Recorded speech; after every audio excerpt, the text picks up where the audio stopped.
যে আপনারা দীর্ঘ 2.5 বছর ধরে যে এনার্জির কাজ করেছিলেন 100 দিনের কাজ, সেই 100 দিনের কাজের টাকা আপনারা দীর্ঘ 2.5 বছর ধরে পান নাই। এবং যে সমস্ত বেনিফিশিয়ারি ঘর পেয়েছিলেন তারাও সেই টাকা, লেবার পেমেন্টের টাকাটা আপনারা পান নাই। এর জন্য আমাদের মুখ্যমন্ত্রী দিল্লি পর্যন্ত গিয়েছেন সেই টাকা উদ্ধারের জন্য।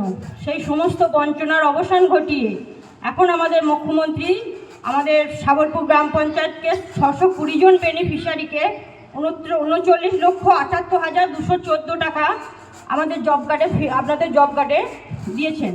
রাজ্যে জব কার্ড হোল্ডারদের 100 দিনের কাজের বকেয়া টাকা দিতে শুরু করল নবান্ন। মুর্শিদাবাদ জেলার বড়োয়া গ্রামের সাবলপুর গ্রাম পঞ্চায়েতের পক্ষ থেকে এলাকার শ্রমজীবী মানুষদের একত্রিত করে বিশেষ একটি সরকারি অনুষ্ঠানের আয়োজন করা হয়েছিল।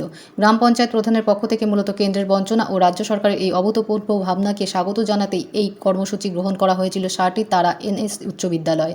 উপস্থিত ছিলেন বড়োয়া পঞ্চায়েত সমিতির সদস্য মাহে আলম, জেলা পরিষদ সদস্য আনারুল শেখ, গ্রাম পঞ্চায়েত প্রধান পাপিয়া ঘোষ সহ বিশিষ্ট নেতৃত্ব ও গ্রামের সাধারণ মানুষেরা।